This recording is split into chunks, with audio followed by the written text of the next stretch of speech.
Hi, my name is Dr. Debarati Haldar. I am the professor of the Department of Research, United World School of Law, Gandhinagar, Gujarat. I am also the honorary managing director for Center for Cyber Victim Counseling. The topic today we are going to discuss is about Cyber Tribunal. The objective of this module are to understand the differences between regular courts and tribunals, to understand the composition, function and scope of the cyber tribunals, and to note specific cases that may have been dealt with by cyber tribunals. We would also learn about need for cyber tribunal. This module is divided into 5 parts, that is, introduction, adjudicators for cyber offences, composition of cyber appellate tribunals, functions and scope of cyber tribunals, and summary and conclusion. This module will also help us to know and understand the nature of offences under Information Technology Act and understand the meaning of adjudicator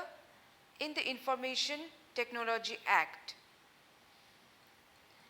In India, information communication on technology and digital communication technology related offences and violations of rules, regulations, etc. were first attempted to be categorized under the Information Technology Act 2000, which was later amended in 2008. However, with the development of the understanding related to cyber crimes, scopes of various other existing provisions were also extended to cover certain offences. Prime examples could be Indian Penal Code,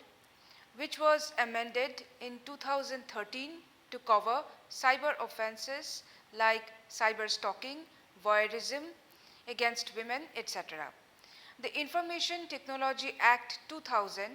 which was later amended in 2008, provides 2 types of offences, that is, civil and criminal.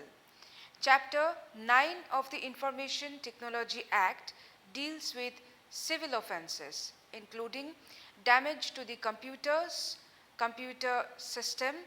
network, etc., liability of the body corporates, issuing of certificates, etc., related issues. Criminal cases, on the other hand, include offences under Chapter 11. This may include computer-related offences, identity theft, voyeurism, cyber terrorism, sexual offences, breach of confidentiality, etc. It must be noted that there is no definition of the term cyber tribunal in the Information Technology Act. Civil offences under the Information Technology Act are dealt with under Chapter 9, especially under sections 43, which speaks about penalty and compensation for damage to computer system, etc. Section 43A, which speaks about compensation for failure to protect data. Section 44, which speaks about penalty for failure to furnish information, return, etc. Section 45, which speaks about residuary penalty. For adjudicating these types of civil offences, the Information Technology Act 2000, amended in 2008, established the post of adjudicator. Generally, the adjudicators are of the rank of directors under the Government of India. Presently, the practice is to appoint secretaries to the Department of Information Technology as the adjudicator. Adjudicators' offices can also qualify as tribunals, as these offices may fit into the 3-dimensional test as had been set in the case of Jaswant Sugar Mills versus Lakshmi Chand. The test is whether it was invested with the trappings of the court, such as having the authority to determine matters, whether it has authority to compel the attendance of witnesses, whether it is bound by the duty to follow the essential rules of evidence, and the power to impose sanctions.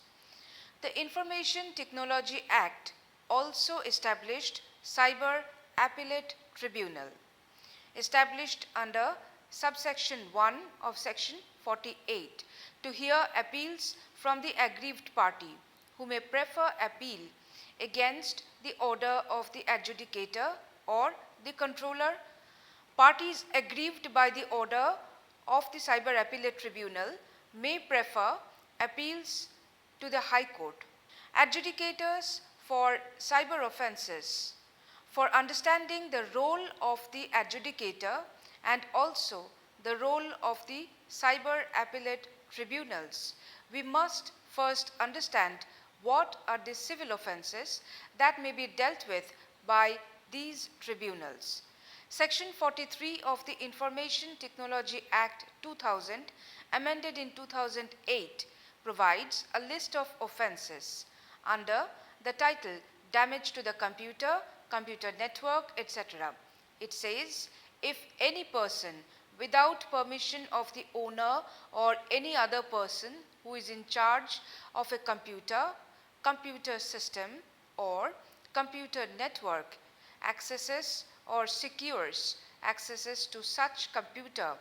computer system, or computer network, or computer resource, downloads, copies, or extracts any data, computer data, base, or information from such computer, computer system, or computer network, including information or data held or stored in any removable storage medium, introduces or causes to be introduced any computer contaminant or computer virus into any computer, computer system, or computer network, damages or causes to be damaged any computer, computer system, or computer network, computer database, or other programs residing in such computer, computer system, or computer network, disrupts or causes disruption of any computer, computer system, or computer networks, denies or causes the denial of access to any person authorized to access any computer, computer system, or computer network by any means, provides any assistance to any person to facilitate access to a computer, computer system, or computer network in contravention of the provisions of this Act, rules or regulations made thereunder, changes the services availed of by a person to the account of another person by tampering with or manipulating any computer, computer system, or computer network,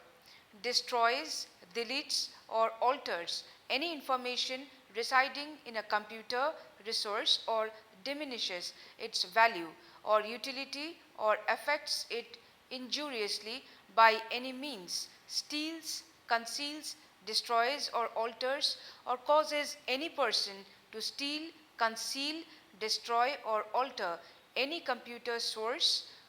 code used for a computer resource with an intention to cause damage, he shall be liable to pay damages by way of compensation not exceeding 1 crore rupees to the person so affected. Now, let us check some explanations given by this section. Computer contaminant. It means any set of computer instructions that are designed to modify, destroy, record, transmit data or program residing within a computer, computer system, or computer network, or by any means to usurp the normal operation of the computer, computer system or computer network. Computer database means representation of information, knowledge, facts, concepts or instructions in text, image, audio, video that are being prepared or have been prepared in a formalized manner or have been produced by a computer system or computer network and are intended for use in a computer system or computer network. Computer virus means any computer instruction, information, data or program that destroys, damages, degrades or adversely affects the performance of a computer resource or attaches itself to another computer resource and operates when a program, data or instruction is executed or some other event takes place in that computer resource. Damage means to destroy, alter, delete, add, modify or rearrange any computer resource by any means. Computer source code means the listing of programs, computer commands, design and layout and programs analysis of computer resource in any form. Section 43A further speaks about protection of data by the body corporates and states that where a body corporate possessing, dealing or handling any sensitive personal data or information in a computer resource which it owns, controls or operates is negligent in implementing and maintaining reasonable security practices and procedures and thereby causes wrongful loss or wrongful gain to any person, such body corporate shall be liable to pay damages by way of compensation not exceeding 5 crores rupees to the person so affected. Explanation attached to the section further defines the following. Body corporate, it means any company and includes a firm, sole proprietorship or other association of individuals engaged in commercial or professional activities. Reasonable security practices and procedures means security practices and procedures designed to protect such information from unauthorized access, damage, use, modification, disclosure or impairment as may be specified in an agreement between the parties or as may be specified in any law for the time being in force, and in the absence of such agreement or any law, such reasonable security practices and procedures as may be prescribed by the central government in consultation with such professional bodies or associations as it may deem fit. Sensitive personal data or information means such personal information as may be prescribed by the central government in consultation with such professional bodies or associations as it may deem fit.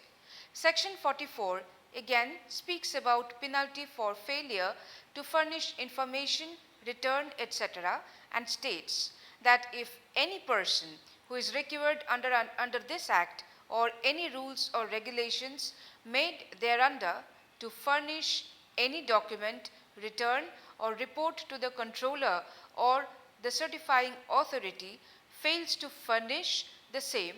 he shall be liable to a penalty not exceeding 1,50,000 rupees for each such failure.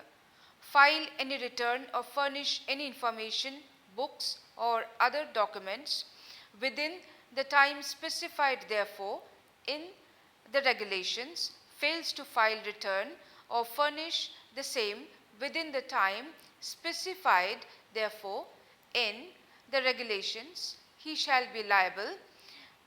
to a penalty not exceeding 5,000 rupees for every day during which such failure continues. Maintain books of account or records, fails to maintain the same, he shall be liable to a penalty not exceeding 10,000 rupees for every day during which the failure continues. Section 46 of the Information Technology Act established the post of adjudicators to adjudicate on the matters above mentioned. It states, for the purpose of adjudging under this chapter whether any person has committed a contravention of any of the provisions of this Act or of any rule, regulation, direction or order made thereunder which renders him liable to pay penalty or compensation, the central government shall, subject to the provisions of subsection 3,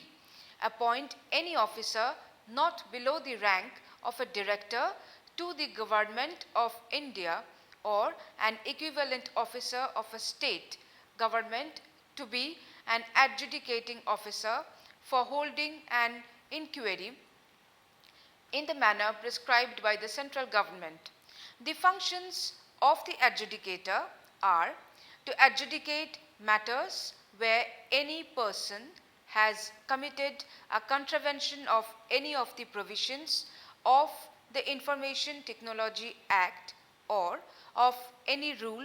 regulation, direction or order made thereunder which renders him liable to pay penalty or compensation. He shall exercise jurisdiction to adjudicate matters in which the claim for injury or damage does not exceed rupees 5 crore. He shall give the contravener a reasonable opportunity for making representation in the matter. He shall hold inquiry into the matter. On such inquiry, if he is satisfied that the person has committed the contravention, he may impose such penalty as he thinks fit in accordance with the provisions of that section. As section 47 states, he must also check that the amount of gain of unfair advantage, wherever quantifiable, made as a result of the default, the amount of loss caused to any person as a result of the default, the repetitive nature of the default. Section 46 further states that only such persons may be appointed as adjudicators who may have such experience in the field of information technology and legal or judicial experience as may be prescribed by the central government. It also states that where more than one adjudicating officers are appointed, the central government shall specify by order the matters and places with respect to which such officers shall exercise their jurisdiction. Regarding the powers of the adjudicating officers, section 46 further states that every adjudicating officer shall have the powers of a civil court which are conferred on the Cyber Appellate Tribunal under subsection 2 of section 58. All proceedings before it shall be deemed to be judicial proceedings within the meaning of section 193 and 228 of the Indian Penal Code. Such office of adjudicator shall be deemed to be a civil court for the purpose of sections 345 and 346 of the Code of Criminal Procedure 1973. Such office of adjudicator shall be deemed to be a civil court for the purpose of Order 21 of the Civil Procedure Code 1908, composition of a Cyber Appellate Tribunal. The Information Technology Act also established the Cyber Appellate Tribunal under section 48 of the Act, which states that the central government shall by notification establish one or more appellate tribunals to be known as the Cyber Appellate Tribunal. The central government shall also specify in the notification referred to in subsection 1 the matters and places in relation to which the Cyber Appellate Tribunal may exercise jurisdiction. The composition of cyber appellate tribunals is dealt with under section 49 of the Information Technology Act. Thus, it can be seen that the Cyber Appellate Tribunal shall consist of a chairperson and such number of other members as the central government may, by notification in the official gazette, appoint, provided that the person appointed as the presiding officer of the Cyber Appellate Tribunal under the provisions of this Act immediately before the commencement of the Information Technology Act, Amendment Act 2008, shall be deemed to have been appointed as the chairperson of the said Cyber Appellate Tribunal. Under the provisions of this Act as amended by the Information Technology, the selection of chairperson and members of the Cyber Appellate Tribunal shall be made by the central government in consultation with the Chief Justice of India. Section 49(3) further states that the jurisdiction, powers and authority of the Cyber Appellate Tribunal may be exercised by the benches thereof. A bench may be constituted by the chairperson of the Cyber Appellate Tribunal with one or two members of such tribunal as the chairperson may deem fit, provided that every bench shall be presided over by the chairperson or the judicial member appointed under subsection 3 of section 50. The benches of the Cyber Appellate Tribunal shall sit at New Delhi and at such other places as the central government may, in consultation with the chairperson of the Cyber Appellate Tribunal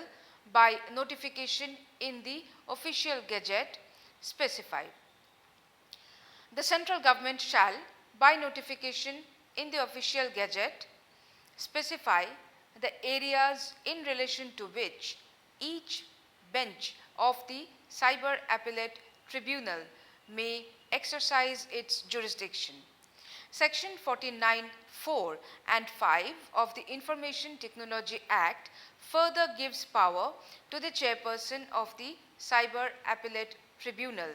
to transfer a member from one bench to another, and also to transfer a particular case from one bench to another if at any stage of the hearing of the case or matter it appears to the chairperson or a member of the Cyber Appellate Tribunal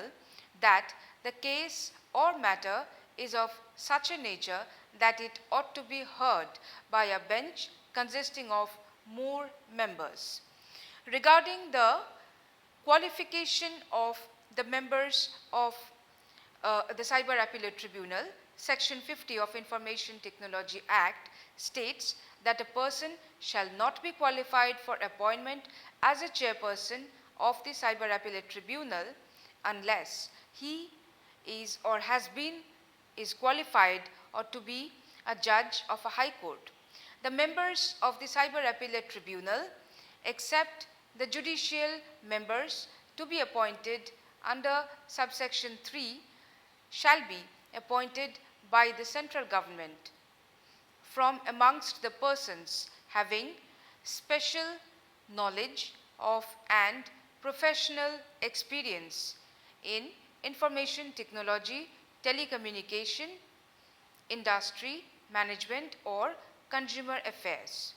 A person shall not be appointed as a member unless he is or has been in the service of the central government or a state government and has held the post of Additional Secretary to the Government of India or any equivalent post in the central government or state government for a period of not less than 2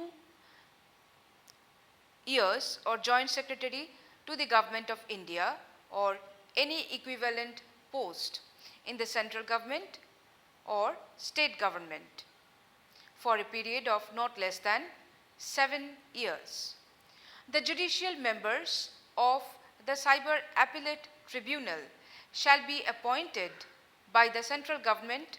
from amongst persons who is or has been a member of the Indian Legal Services and has held the post of Additional Secretary for a period of not less than 1 year or grade 1 post of that service for a period of not less than 5 years. The Act also provides that the chairperson should hold office until he or she turns 65 or for 5 years, whichever comes early. Powers, procedures and functions of the Cyber Appellate Tribunal. Cyber Appellate Tribunals are established to adjudicate over the appeals from the orders of the adjudicators or controllers. The powers of the Cyber Appellate Tribunal may thus be explained as: number 1, adjudicating over appeals preferred on orders by adjudicators. Number 2, chairperson's exclusive power to transfer cases to other benches, and number 3, chairperson's exclusive power to transfer members from one bench to another. Section 58 of the Information Technology Act speaks about procedures and powers of the Cyber Appellate Tribunals and states that the Cyber Appellate Tribunal shall not be bound by the procedure laid down by the Code of Civil Procedure 1908, but shall be guided by the principles of natural justice and subject to the other provisions of this Act and of any rules. The Cyber Appellate Tribunal shall have powers to regulate its own procedure, including the place at which it shall have its sittings. The Cyber Appellate Tribunal shall have, for the purpose of discharging their functions under this Act, the same powers as are vested in a civil court under the Code of Civil Procedure 1908, while trying a suit in respect of the following matters, namely, summoning and enforcing the attendance of any person and examining him on oath, requiring the discovery and production of documents or other electronic records, receiving evidence on affidavits, issuing commission for the examination of witnesses or documents, reviewing its decisions, dismissing an application for default or deciding it ex parte, any other matter which may be prescribed. Every proceeding before the Cyber Appellate Tribunal shall be deemed to be a judicial proceeding within the meaning of Section 193 and 228 for the purposes of Section 196 of the Indian Penal Code, and the Cyber Appellate Tribunal shall be deemed to be a civil court for the purposes of Section 195, Chapter 26 of the Code of Criminal Procedure 1973. To summarize, cyber offences under the Information Technology Act may be divided into two groups, namely offences of civil nature and offences of criminal nature. In the earlier group, offences are dealt with under Chapter 9 of the Information Technology Act, whereby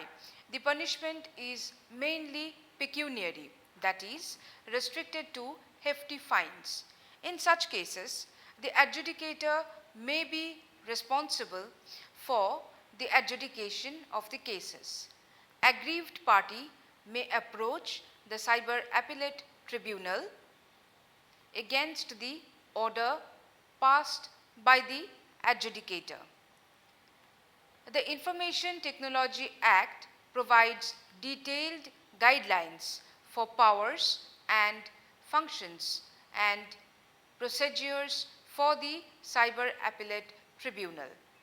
which is of the nature of a civil court. Thank you.